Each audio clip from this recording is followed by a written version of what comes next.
کافی کچھ اٹیکس تھے وہاں جو امیگرنٹس ہے اس کے خلاف بھڑکائے گئے. فرنٹ والے کہہ رہے تھے کہ دہشت گردی کا خاتمہ کریں, ہٹائیں اس کو, ٹھیک ہے نا. تو وہ ایک پولیٹیکل ایشو بن گیا اور ان کا مسئلہ کہیں سے بھی ہمارے مسئلے سے کمپیئر بھی نہیں کرتا. ٹھیک ہے, وہ بہت کم ہے وہاں, ہمارا تو بہت کچھ. لیکن اب پھر بھی یہ ایشو نہیں بننے والا. اور میرے خیال میں جب ہم اس الیکشن میں جائیں گے وہی جو سافٹننگ آف سٹانس ہے وہ اب سب کو نظر آئے گا. بیکاز 2013 میں جب پی پی پی اور اے این پی کہتی تھے کہ یہ الیکشن ریگ ہوا ہے ہمارے خلاف, تو بات تو وہ صحیح کر رہے تھے. وہ باہر نہیں جا سکتے تھے, نہ جلسہ کر سکتے تھے. اگر پھر یہی سچویشن آ جائے, بیکاز اب تو خیر کافی بیک فٹ پہ ہیں, کافی ریٹریٹ بھی ہوئے, ہم بہت آگے نکل آ چکے ہیں. ایک لحاظ سے جو کینیٹک ایکشنز تھے ہمارے وہ تو بہت صورتحال بہت تبدیل ہو گیا. لیکن کیا آپ وہ پری پول ریگنگ کی یہاں بات کر سکتے ہیں کنسیڈرنگ 2017 میں اب جس طرح غفور حیدری صاحب خود ریکٹ پہ ہیں, انہوں نے دعوت دی تھی اور انہوں نے کہا تھا کہ جی انتہا پسندوں کو کہ جی آپ ادھر آئیں, آپ شامل ہوئیں.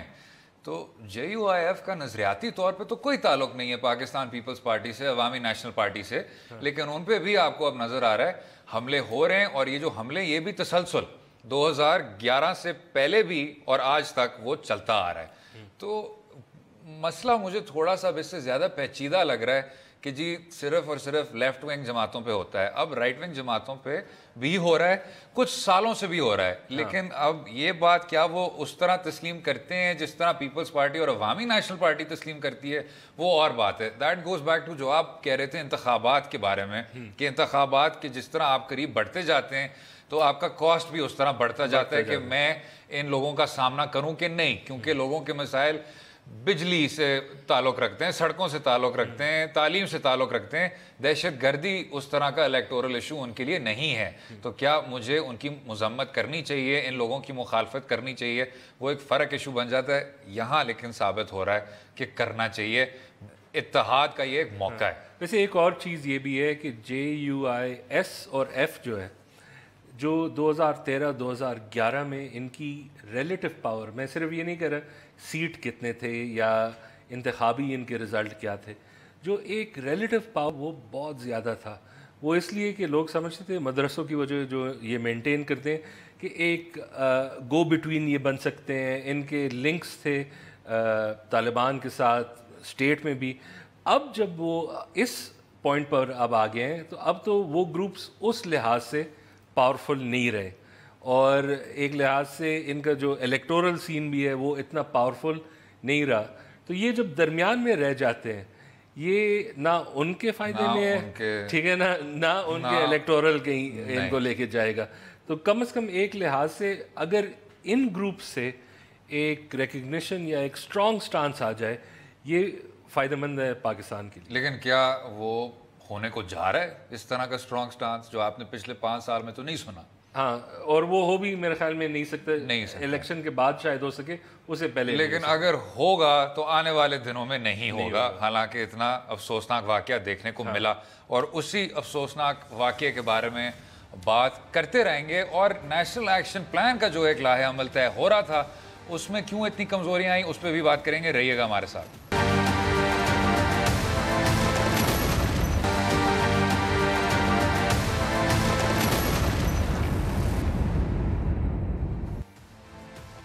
ویلکم بیک ٹو دو رائے. اب بات ہو رہی تھی انتہائی افسوسناک مستنگ میں ہونے والے دہشت گرد حملے کی جس میں 25 جانیں چلی گئی ہیں, اور ان شہادتوں کو سامنے رکھتے ہوئے ابھی پریس کانفرنس بھی فضل الرحمان صاحب نے کی, اور اس میں انہوں نے ذکر کیا کہ یہ جو دشمن ہے اس کے خلاف سب یکجہت ہو جائیں. جو ہتھیار اٹھاتا ہے پاکستان کے خلاف وہ پاکستان کا دشمن ہے. تو آپ کو اس چیز یہ نظر آ رہی ہے اب آپ کو کہ حالانکہ پہلے ان پہ تنقید کی جاتی تھی کہ حالانکہ دہشت گردوں کی اپنی پالیسی واضح ہے, اس طرح کے حملوں کے ذریعے وہ آپ کو دکھاتے ہیں کتنی واضح ہے, ان سیاسی جماعتوں کی پالیسی واضح نہیں ہے. جب وہ اس طرح کی بات کرتے ہیں کہ جو پاکستان کے خلاف ہتھیار اٹھاتا ہے ہم اس کے خلاف ہیں, وہ پاکستان کا دشمن ہے, تو آدمی امید یہ ضرور رکھ سکتا ہے کہ ایک نظریاتی طور پہ کچھ نہ کچھ شفٹ آ رہا ہے، لیکن اب اس کو ایکشن میں آپ کو ٹرانسلیٹ کرنا ہوگا. یہ نہیں کہ آپ مجلس شورا میں بیٹھ کے جتنے بھی آپ کے اینٹی ٹیرر کے قوانین ہیں یا جتنے بھی آپ کے نیشنل ایکشن پلان کو آگے بڑھانے کے قوانین ہیں اس میں آپ کہیں کہ جی ہم اس میں حصہ نہیں لیں گے، ہم اس کے خلاف ہیں. تو یہی تو مسئلہ ہے. میرے خیال میں کوئی پولیٹیکل پارٹی پاکستان میں ایسی نہیں ہے جو کہتی ہے کہ ہم دہشت گردوں کے ساتھ ہیں. صحیح بات ٹھیک ہے نا. سب یہی کہتے ہیں کہ قومی یکجہتی ہونی چاہیے، کہ اگر کسی نے اسلحہ اٹھایا یہ ہم میں سے نہیں ہے.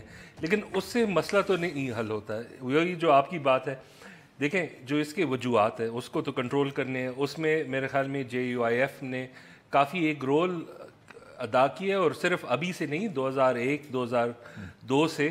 یہی جو مدرسے میں کوئی ریفارم لے آئے یا آپ ایک رکاوٹ بنے رہے، رکاوٹ صرف رجسٹریشن پہ بھی، جہاں اصلاحات بھی نہ ہو، صرف رجسٹریشن، اس میں بھی آپ نے رکاوٹ پیدا کی ہے. جو بھی اور آپ کے اگر نیب کے حصے ہو اس میں آپ کہتے ہیں کہ اگر آپ نے یہ کہہ دیا کہ اس کا ایک مذہبی رنگ ہے، اس کا ایک مذہبی رنگ ہے.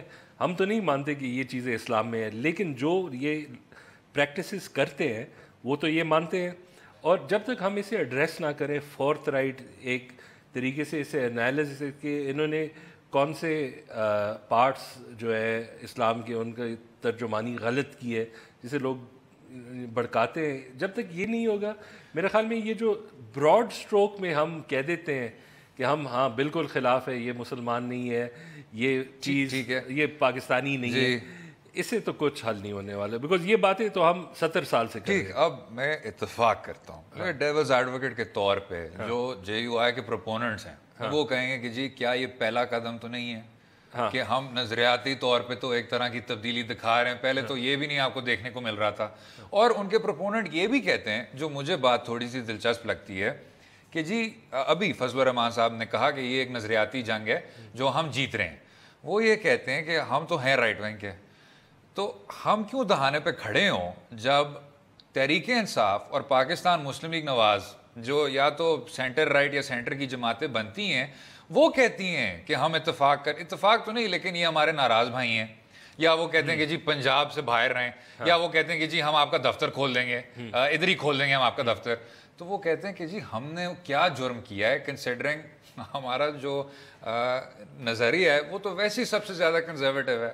تو اس میں اگر آپ نظریاتی طور پہ شفٹ دیکھ رہے ہیں، کیا یہ خوش آئین بات نہیں ہے؟ یہ تو ہے، آئی ایگری. اب یہ ایکشن میں ٹرانسلیٹ کب ہوگی، کس طرح ہوگی، کنسیڈرنگ آپ اتنی سنجیدہ رکاوٹیں بن رہے تھے نیشنل ایکشن پلان کے عمل درآمد میں، وہ میرے خیال سے سوال پھر اور طرح کا ہے. ایک اور چیز یہ بھی ہے کہ JUIF بھی ایک لحاظ سے اس لیے بھی اٹیک ہوتا ہے کہ جو سارے ریلیجس رائٹ کے پارٹیز ہیں، شاید جماعت اسلامی کے علاوہ، ان میں سے JUIF جو ہے نا وہ ہمیشہ تیار ہوتی ہے to do business with the state.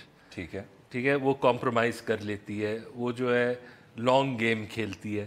اور ایک لحاظ سے یہی اس کا پوزیشن انٹینیبل بنا دیتے ہیں جب آپ کے طالبان کہتے ہیں کہ یہ جو نظام ہے یہی غیر اسلامی ہے. تو اس لحاظ سے جو اب میرا جو صرف پوائنٹ یہ ہے کہ جب آپ نے ایک مڈل سپیس آکیوپائی کر دی ہے جس سے آپ کو نہ کوئی سیاسی فائدے مل رہے ہیں، نہ آپ کو کوئی لیوریج مل رہا ہے یہ انتہا پسندوں کے ساتھ، اور دوسرا اس سے بہتر یہی ہے کہ آپ ایک فلی آن بورڈ آ جائے. کیونکہ میرے خیال سے یہ کوئی کوئنسیڈنس نہیں ہے کہ JUIF کے جو سابق ممبران ہیں انہوں نے پھر بڑے ہو کے اپنی کلادم تنظیمیں یا تو فاؤنڈ کی یا ان میں شرکت کی. یہ کوئی چھوٹی بات نہیں ہے اور یہ کوئی کوئنسیڈنس نہیں ہے. اب اگر آپ کی مدر پارٹی اس طرح سمجھوتے کر رہی ہے اور ریاست پاکستان کا ایک واضح حصہ بن رہی ہے تو تضاد ہے. اب اس تضاد کو آپ، میں سمجھتا ہوں، امبریس کریں، گلے لگائیں، اور جس طرح آپ نے کہا کہ یہ نظریاتی جنگ ہے اور ہم اس کو جیت رہے ہیں، تو اس جیت میں بھی آپ کا ایک طرح کا کردار ہونا چاہیے.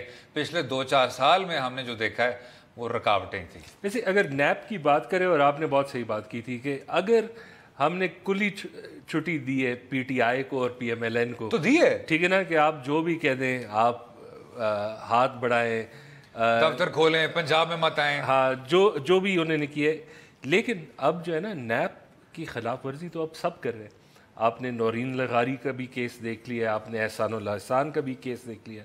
جہاں پہ اگر ایک اسٹریٹجی ہے کہ یہ کسی طریقے سے یہ ایک انتہا پسند سوچ کو ختم کر لیں گے، لیکن جس طریقے سے یہ دونوں پیش ہوئے ٹھیک ہے نا، اسے تو وہ نہیں ہوگا. میں نے جب نورین لغاری کا انٹرویو دیکھا ٹھیک ہے، ایک تو وہ کاکی منی بن رہی تھی ٹھیک ہے، 19 ایئرز اولڈ میڈیکل اسٹوڈنٹ کہہ رہی تھی کہ انسٹاگرام اور سوشل میڈیا کو دیکھ کے میں ریڈیکلائز ہو گئی. ہاں، اور وہ اوپننگ بات انہوں نے کی کہ مجھے خلافت جوائن کر. مجھے یاد ہے 20 سال پہلے جب ہم خلافت کا سوچ رہے تھے، یہ ایک یوٹوپیا تھا، اس میں کوئی قتل و غارت نہیں انوالو تھا، یہ نہیں انوالو تھا کہ میں پاکستان کے جو سب سے غریب لوگ ہیں، جو کرسچن کمیونٹی ہے، میں ان کو مار کے کوئی خلافت لے آؤں گا. جس کا مطلب یہ ہے کہ جے یو آئی ایف کو چھوڑ کے اس سے جو مائکرو پکچر ہے سیاسی جماعتیں ہیں، وہ مائکرو پکچر چھوڑ کے آپ سویلینز فیئر پہ آ جائیں، وہ بھی مائکرو پکچر چھوڑ کے سویلین ملٹری فورسز پہ آ جائیں، میڈیا پہ آ جائیں، جنہوں نے نورین لغاری کو یہ پلیٹ فارم دیا، سب کے سب ملوث ہیں کہ نیشنل ایکشن پلان میں آپ کو عمل درآمد نہیں دیکھنے کو مل رہا. تو یہی کانٹیکسٹ ہے کہ شاید ہم ذرا زیادہ بات ہم نے جے یو آئی ایف کی کر دی، اور وہ کرٹیسزم شاید انفیئر ہو گیا تھا. بیکاز پوائنٹ یہ ہے کہ جو نیپ ہے نا، وہ جس کو موقع ملا ہے اس نے اس کی خلاف ورزی، حالانکہ وہ تمام ملک کا فرض تھا، تمام ریاستی اداروں اور سیاسی جماعتوں کا تھا، وہ کوئی آج تک نبھا نہیں پایا. اور نیشنل ایکشن پلان کا ایک اور نقطہ تھا کراچی کے لا اینڈ آرڈر کے متعلق. اگلے حصے میں بات کریں گے. جو ایک سیاہ ترین تاریخ تھی کراچی کی ہسٹری میں، 12 مئی 2007، جس میں آج تک کوئی اس طرح کی تحقیقات فروٹفل نہیں ہو سکی. وہ کیوں ہے؟ رہیے گا ہمارے ساتھ.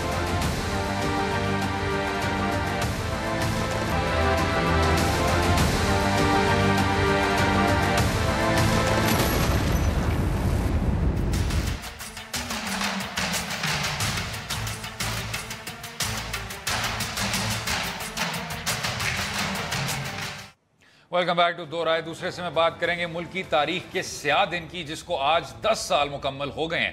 کراچی میں پیش آنے والے اس افسوسناک واقعے میں 50 کے قریب افراد کو دن دہاڑے قتل کر دیا گیا، اور ملک کا سب سے بڑا شہر یہ یرغمال بنا رہا. اب تحقیقات کہاں تک پہنچی؟ اسمبلی میں ہر سال شور شرابے اور قراردادوں کے علاوہ کیا ٹھوس اقدامات کیے گئے، اور ذمہ داروں کے تعین میں رکاوٹ کہاں پیش آ رہی ہے؟ یہ تمام سوالات میں ہیں جن پر پروگرام کے اس حصے میں بات کریں گے. اب 12 مئی 2007 کو 10 سال مکمل ہو گئے.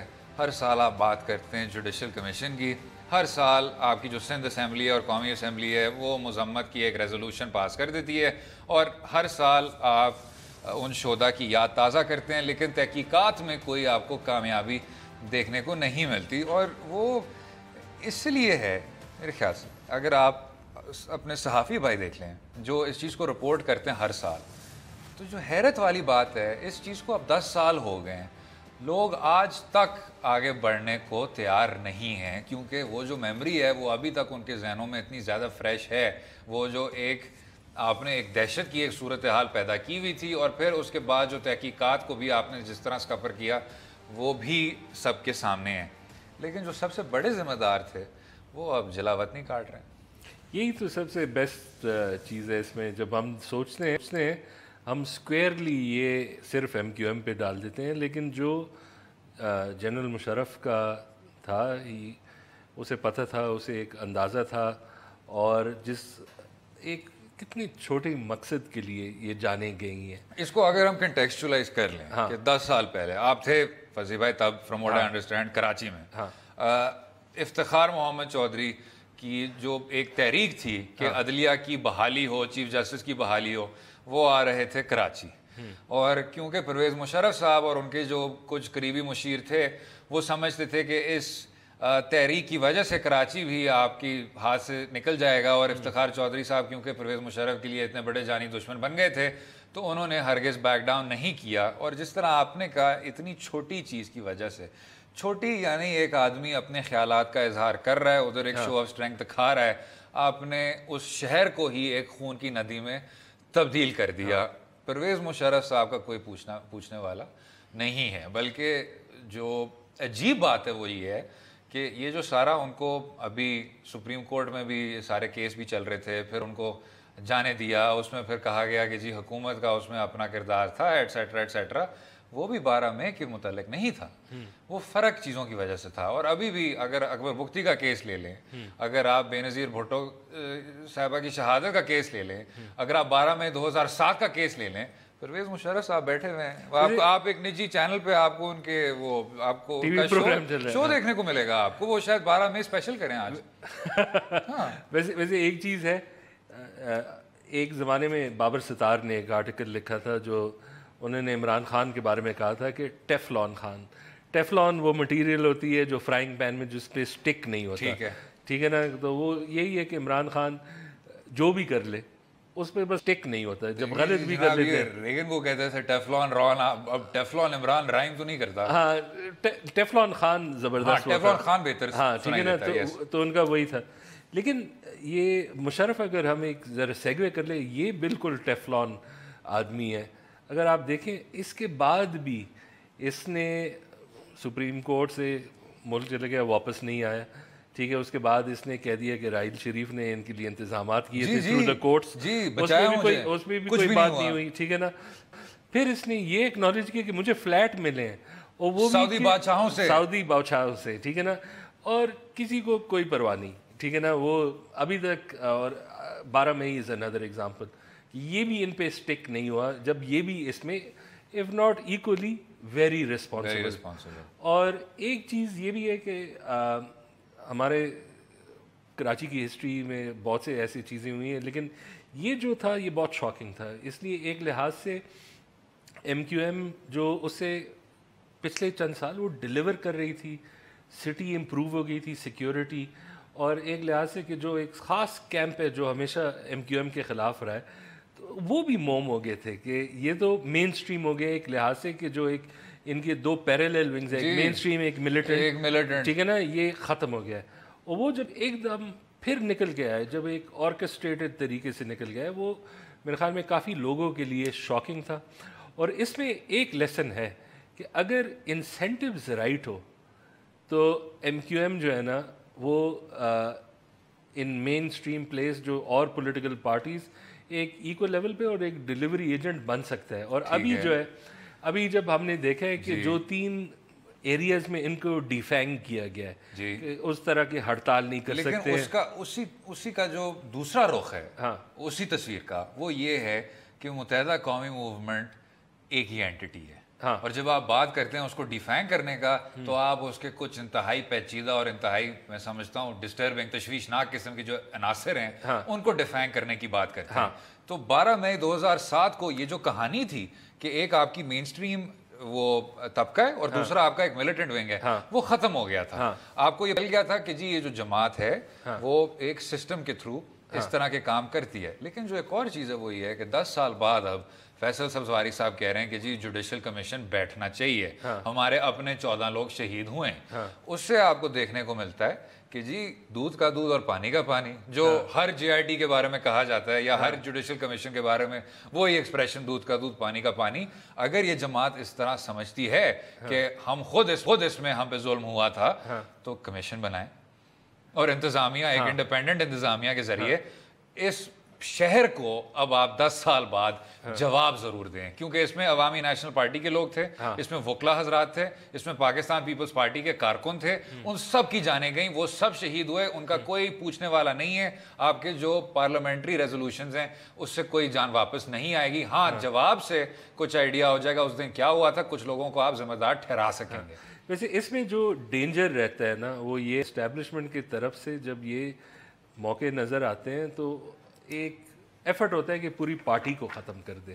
اور وہ ہم نے پہلے بھی ڈسکس کیا ہے کہ آپ کا ایک قوم ہے, ان کے یہ ترجمان ہے, پارٹی کو نہ ختم کریں, جو ایلیمنٹس ہیں جس میں کیسز ہیں full extent of the law prosecute کریں, جو اور آپ کے جو ونگز ہیں جیسے ہوا ہے, جیسے آرمز کیشز ملے ہیں ان کو وہ نکالے دیے, ایک کنسسٹنٹ لیول آف سرویلنس ہے, یہ تو جاری رہنے چاہیے. یہ فرینکلی ایم کیو ایم کے بیٹرمنٹ میں بھی ہے. اور ایک اور چیز ہے فضیل بھائی, کراچی میں زمینی حقائق میں متحدہ قومی موومنٹ اتنی مقبول کیوں ہے؟ وہ اس لیے اگر اسٹیبلشمنٹ ختم کرنا چاہتی ہے اس جماعت کو, تو جن وجوہات کی بنیاد پر یہ پارٹی الیکٹ ہوتی ہے وہ ختم کر دے, کوٹا سسٹم ختم کر دے, اردو بولنے والے سیگمنٹ کی جو ایک احساس محرومیت ہے اتنی واضح جو پچھلے 30 سال سے آپ پرپیچویٹ کر رہے ہیں وہ ختم کر دیں, جو ایک کراچی ووٹر کو سمجھا جاتا ہے کہ وہ خوف کی فضا میں رہتا ہے وہ ختم کر دیں. تو وہ آپ اگر ختم نہیں کر سکتے تو اس بات کو تسلیم کر لیں کہ متحدہ ادھر ہی ہے. ہاں جو ان کے یہ اس طرح کے عناصر ہیں اس میں کوئی ٹالرنس نہیں ہونی چاہیے. نو آئی ایگری. اور میرے خیال میں اسی کا تو اب جب ہم دیکھتے ہیں کہ جو ہمارے پریویس ایئرز میں جب ہم کہتے ہیں کہ کمیشن ان آل لائکلیہڈ جس طرح کی ہماری ابھی کنسسٹنٹ لیول آف پولیسنگ ہے یا ایویڈینشری ریکوائرمنٹس ہیں یا پروسیکیوشن ہے یا جوڈیشری ہے, ٹھیک ہے نا, اس کا اتنا کچھ بننے نہیں والا. اگر جینیونلی کچھ کرنا ہے تو وہی جو ایگزسٹنگ کیسز ہیں وہ پرسیو کرے, بالکل ٹھیک. کمیشن سے نہیں ہوگا. آخر میں آپ نے جو ٹیفلون مشرف کی بات کی, اگر ہم ایک جلدی سے ایک رن ڈاؤن کر لیں کہ کیا وہ چیزیں ہیں جو آج تک نہیں چپکیں اور جو اتنے بڑے ذمہ دار تھے اس میں. 12 مئی لے لیں, وہ ایک ہو گیا. پھر دستور کو الٹانا, وہ 2 ہو گیا. بگتی اکبر بگتی کو اس طرح جو آپ کو دیکھنے کو ملا بلوچستان میں وہ 3 ہو گیا. بے نظیر بھٹو صاحبہ کی شہادت اور اس کے بعد جو آپ نے ساری سڑک واش کر دی تھی وہ 4 ہو گیا. پھر اس کے بعد جو آپ نے ٹی وی پہ آ کے سینہ تان کے کہا کہ میں نے میرے جو سعودی بادشاہ ہیں وہ میرے بڑے بھائی کی طرح تھے, میں ان کا چھوٹا بھائی تھا, وہ مجھے شفقت سے دیکھا کرتے تھے, ہم سوئمنگ پول میں بیٹھ کے یہ بات کی ہے, سوئمنگ پول کے ساتھ بیٹھ کے ہم بہت فرینڈلی باتیں کرتے تھے. انہوں نے اس شفقت میں مجھے پھر یہ سارے فلیٹ فراہم کیے. ان سو مینی ورڈز انہوں نے فرمایا. یہ تمام چیزیں میرے خیال سے مشرف صاحب کے متعلق جن کے بارے میں آج تک کچھ کیا نہیں گیا. خوش قسمت آدمی ہے, خوش قسمت آدمی. اور اب خیر دبئی میں بیٹھے میرے خیال سے مزید خوش قسمت ہیں, شاید کوئی جوڈیشل کمیشن کی رسائی اس تک نہیں ہوگی. ایک اور چیز ہے وہ یہی ہے کہ یہ ایکسکیوز تو نہیں بنتا, لیکن اگر آپ دیکھیں پیرالل سائڈ پہ ایگزیکٹلی وہی چیزیں نواز شریف پہ لگی ہوئی ہے. ایک پہ موومنٹ ہے, دوسرا جو ہے وہ خوشائن بیٹھا ہے. یہ اس پہ ذرا یہ کہیں اور چلی گئی ہے بات, لیکن اس پہ کریں گے شاید ایک اور سیگمنٹ میں. آخر میں بات کریں گے ملک کے سب سے بڑے اور اہم سول سروس کے امتحانات کی, جس میں اب جو پاسنگ پرسنٹیج ہے وہ کم ترین ہے. ایسا کیوں ہے؟ رہیے گا ہمارے ساتھ.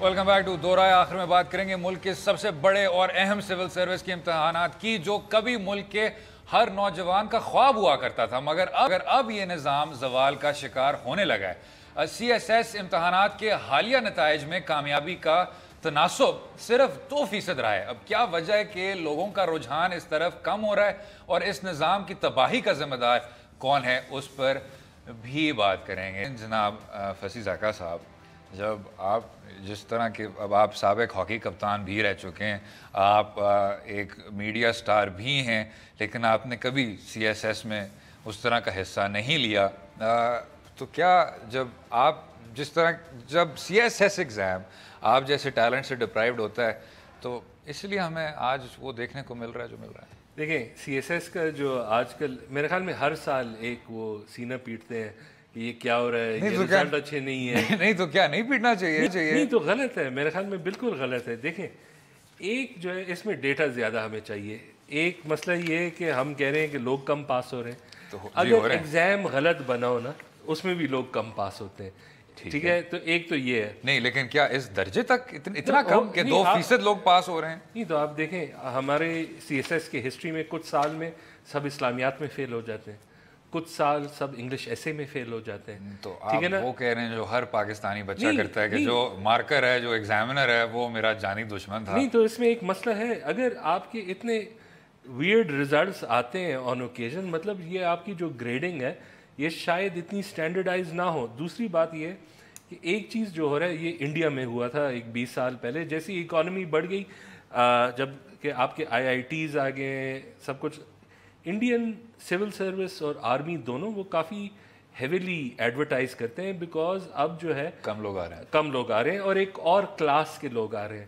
یہ ایک سی ایس ایس کے انٹرویو میں بھی ایک بات ہوتی ہے کہ وہ کم دیکھتے ہیں کہ یہ اچھا بیوروکریٹ بنے گا یا یہ اچھا اسلام آباد کلب کا ممبر بنے گا, ٹھیک ہے نا, کہ آپ انگریزی چیک کرتے ہیں, ایک سٹائل, ایک وہ ایک جو ایک یہاں ایک جو افسوس آ رہا ہے وہ کہہ رہے ہیں کہ وہ خاندانی لوگ نہیں آ رہے شاید، لیکن ابھی جو ہے یہ ایک ایگزوڈس تو ہے، اور لوگ جا رہے ہیں، وہ جا رہے ہیں پرائیویٹ سیکٹر میں، بینکنگ، اب کتنے پروفیشنز اوپن ہو گئے. 20 سال پہلے میڈیکل تھا، انجینئرنگ تھا، MBA بس کھل گیا تھا.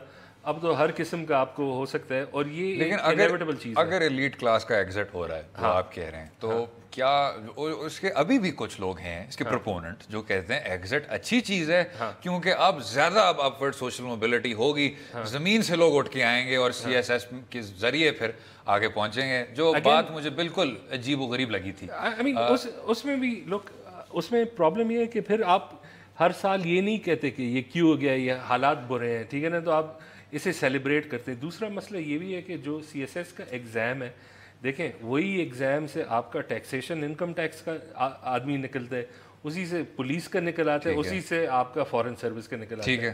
اگر آپ کو بندہ چاہیے منسٹری فار اکنامک افیئرز وڈیور، آپ جو ایک CFA لے آئیں، وہ لے آئیں، یہ جو ایگزام، لیکن یہ ون سائز فٹس آل والے امتحان کے ذریعے، اور یہ کافی آرکیک اولڈ اسکول وہ ہے. آپ کو وہ اسکالر سولجر نہیں چاہیے آج کا نہیں چاہیے، آپ کو اسپیشلسٹ چاہیے. آپ کو اسپیشلسٹ. ایک آخری چیز فصیح بھائی، کہ اگر آپ کی 190 نشستیں ہیں اور صرف 202 بچہ ویسی پاس ہو رہا ہے، اس کا مطلب ہے کہ ہر بچے کو ایک پوزیشن ضرور مل جائے گی، حالانکہ پہلے ہزاروں میں کمپٹیشن ہوا کرتا تھا. ہم اس چیز کو واپس کس طرح لائیں کہ زیادہ لوگ پاس ہوں، ڈیزرونگ لوگ پاس ہوں، یا کہ اس تمام امتحان کو ہی اوور ہال کرنا چاہیے؟ میرے خیال میں تو اس میں اگر امتحان کو نہیں اوور ہال کر رہے تو وہی اسیسمنٹ جو اس کا ہے یہ ذرا دیکھ لیں. ایک انجم الطاف کا بھی زبردست آرٹیکل ہے اور انصار عباسی کا، اس میں انجم الطاف کے آرٹیکل میں کچھ ایسے سوالات ہیں وچ ڈونٹ میک سینس، ٹھیک ہے نا، اور اگر آپ اس بیسس پہ وہ پورے پروسیس سے گو تھرو ہو رہے ہیں جی تو پھر آپ کیسے اسے اسیس کریں گے؟